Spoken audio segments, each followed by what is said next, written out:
Students, मैं doctor Deepa Kaushik, associate professor history,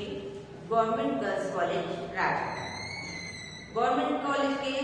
YouTube channel पर आपका स्वागत है। आज बीए सेकेंड ईयर के पेपर फर्स्ट में हमारा टॉपिक है भक्ति आंदोलन। जैसा कि नाम से ही आपको पता चलता है कि भक्ति आंदोलन में ईश्वर की भक्ति पर जोर दिया। हिंदू माइथोलॉजी जो है, प्राचीन हिंदू आध्यात्म और दर्शन के अनुसार मनुष्य के जीवन का अंतिम लक्ष्य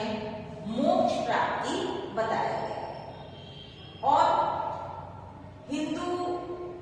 संतों की मान्यता है कि मोक्ष प्राप्ति के 3 प्रमुख मार्ग, पहला ज्ञान मार्ग, दूसरा कर्म मार्ग और तीसरा भक्ति मार्ग। मतलब कि जब तक व्यक्ति को जीवन, आध्यात्म, दर्शन इनके विषय में पूर्ण ज्ञान नहीं है, तब तक मोक्ष संभव नहीं है। और न केवल इनके आधार पर बल्कि कर्म ही जीवन का आधार है। जैसे कि गीता में भी कहा गया है, कर्मण्येवाधिकारस्ते मा फलेषु कदाचन। और इसके साथ ही सल्तनत काल में जिस विचारधारा का उदय हुआ उसमें भक्ति मार्ग पर सर्वाधिक जोर दिया गया। भक्ति मार्ग मतलब ईश्वर की भक्ति के माध्यम से, वो चाहे भगवान विष्णु हो, चाहे राम हो, चाहे कृष्ण हो, और चाहे ईश्वर को या एक सर्वशक्ति को हम निर्गुण रूप में भी यदि मान रहे हैं, तो उस भक्ति के माध्यम से उसमें जब हम पूर्ण रूप से डूब जाएंगे, तभी हमारे जो और हम कर्म अच्छे करेंगे, तभी हमें ज्ञान की प्राप्ति होगी। आज भक्ति आंदोलन की जब हम चर्चा करते हैं,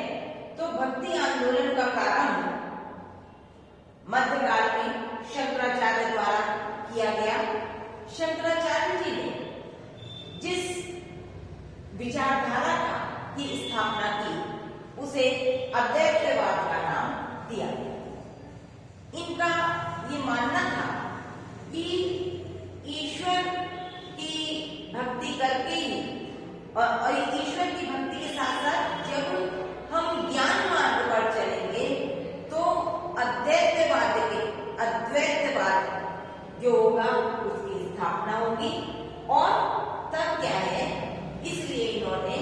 ज्ञान मार्ग पर जोर दिया। धीरे धीरे मध्यकाल में ईश्वर की भक्ति पर जोर दिया जाने लगा। हालांकि जितने भी संत हुए, भक्तिकालीन संत, वो शंकराचार्य जी से प्रभावित थे, लेकिन अद्वैतवाद के स्थान पर किसी ने विशिष्ट अद्वैतवाद, किसी ने अन्य विचारधारा को अपना आधार बनाया, और लेकिन वो इनके शंकराचार्य उनके अग्रज। अब हम ये देखते हैं, और शंकराचार्य का मानना था कि यदि जो निम्न या शूद्र वर्ग के लोग हैं, वो भी ईश्वर की विशिष्ट कृपा प्राप्त कर सकते हैं। अब हम देखते हैं कि भक्ति आंदोलन की उत्पत्ति के क्या कारण रहे। जिस समय मध्यकाल में भक्ति मार्ग का उदय हुआ, उस समय यदि हम समाज की स्थिति की चर्चा करते हैं या समाज की स्थिति देखते हैं, तो हिंदू समाज में जाति प्रथा की जटिलता विद्यमान। जाति प्रथा मतलब वर्ण व्यवस्था,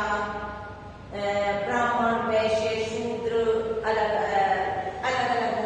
बने हुए थे, और जिसमें कि जो प्रत्येक वर्ण के लिए कार्य निर्धारित कर दिए गए थे,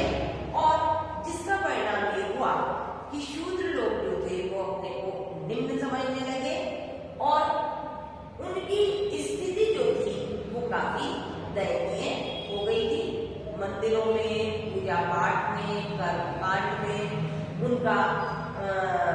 उनको अनुमति नहीं थी। तो परिणाम ये हुआ कि जब भक्ति मार्ग का उदय हुआ तो निम्न वर्ग जो है उसे इससे काफी प्रेरणा मिली, क्योंकि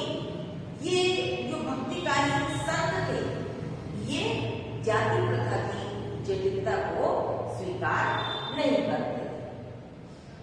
तीसरा पॉइंट हम देखते हैं कि मुसलमानों द्वारा हिंदू मंदिरों का नाश, कि जब भारत पर मुस्लिम आक्रमण होने लगे तब बहुत से मुस्लिम आक्रांताओं ने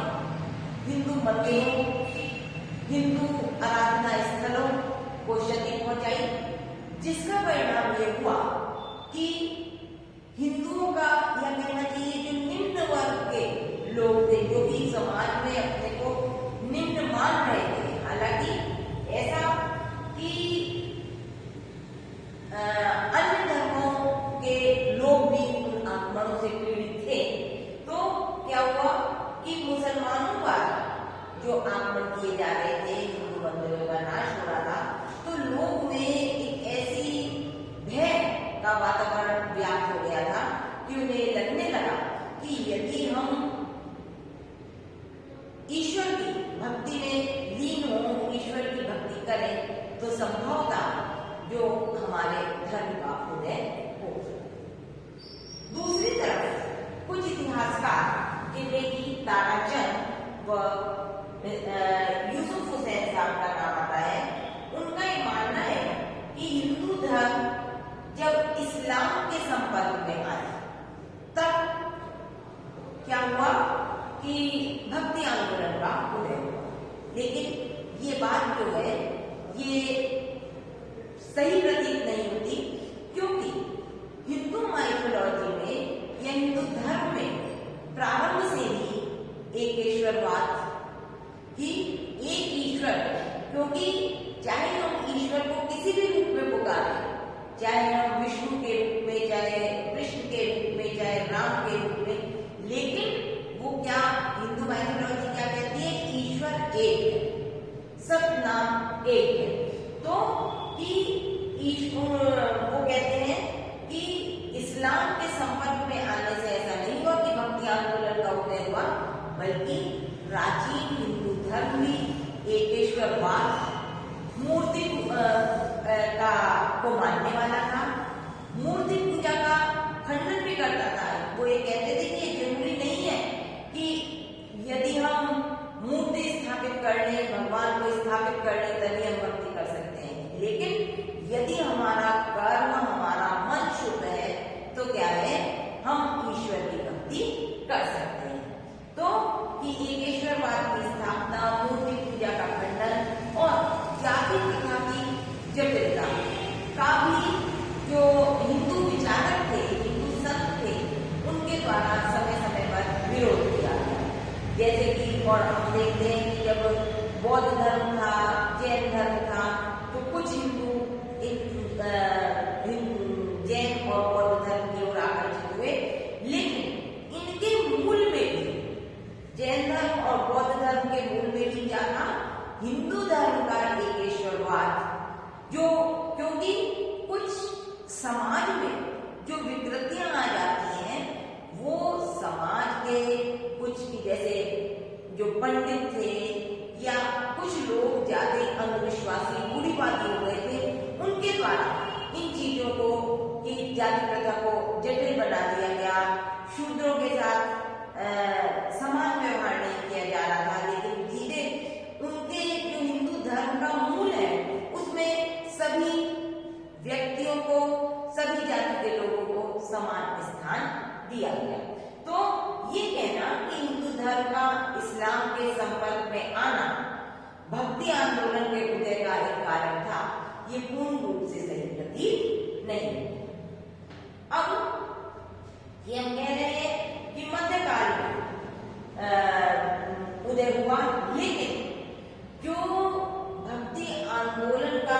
अगर हम प्रारंभ देखें तो भक्ति आंदोलन का प्रारंभ शुरू में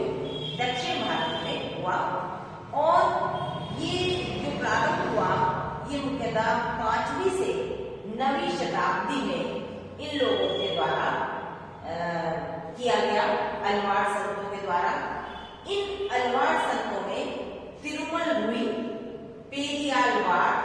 तिरुप्पान और कुलशेखर जो थे, ये प्रमुख अलवार संत थे। ये लोग भी निम्न जाति के थे और इनके द्वारा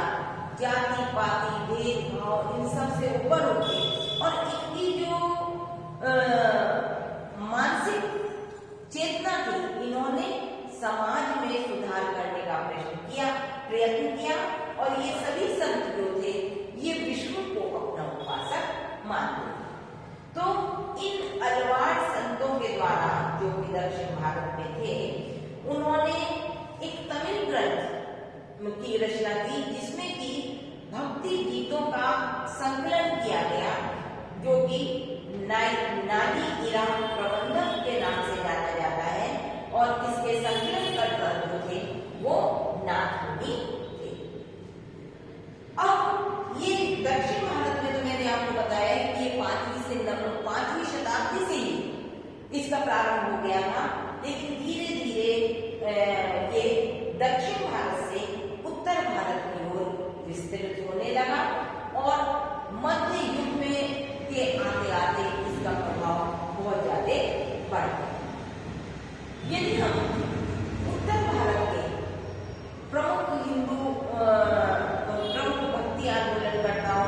या भक्ति संतों का नाम लेते हैं तो उनमें रामानुज, रामानंद, वल्लभाचार्य, निम्बार, माधवाचार्य, चैतन्य, कबीर और गुरु नानक के नाम मुख्य रूप से आते, जिन्होंने कि किसी ने भगवान विष्णु को, किसी ने राधा और कृष्ण को और अलग अलग रूपों में, किसी ने राम को अपना आराध्य माना और उस ईश्वर की भक्ति में लीन होकर उन्होंने इस भक्ति आंदोलन के द्वारा जाति पाति के भेदभाव को मिटाते हुए, ऊंच नीच के भेदभाव को मिटाते हुए जिस भक्ति आंदोलन के धारा को प्रवाहित किया वो निरंतर आगे बढ़ती गई। अब भक्ति आंदोलन में जैसे कि मैंने अभी बताया कि ये जो संत थे इन्होंने किसी न किसी ईष्ट को अपना आराध्य माना, लेकिन धीरे धीरे जब उत्तर भारत में ये भक्ति आंदोलन का प्रचार और प्रसार हुआ तो दो विचारधाराएं सामने आई। एक सगुण विचारधारा जो कि ईश्वर को अपना आराध्य मानती थी और एक दूसरी थी जिसके प्रणेता या जिसको मानने वाले कबीर और गुरु नानक जैसे महान संत थे, जिन्होंने कि ईश्वर को निराकार मानते हुए लोगों को अपने अच्छे कर्म करने और भक्ति के लिए प्रेरित किया। तो हम देखते हैं कि दक्षिण से प्रारंभ होकर भक्ति आंदोलन जो है वो धीरे धीरे उत्तर भारत में फैला और उत्तर भारत में फैलने के पश्चात इसमें दो विचारधाराएं मुख्य रूप से हो गई, जिसमें कि निर्गुण और सगुण विचारधारा सम्मिलित थी। अब आज हमने अपने इस लेक्चर में, जो कि भक्ति आंदोलन का हम कहें फर्स्ट पार्ट है, इसमें हमने भक्ति आंदोलन के उदय के कारण, उसकी पृष्ठभूमि और विभिन्न विचारधाराओं का अध्ययन किया। नेक्स्ट लेक्चर जो हमारा होगा उसमें हम भक्तिकालीन संत जो कि सगुण और निर्गुण इनके विषय में चर्चा करेंगे।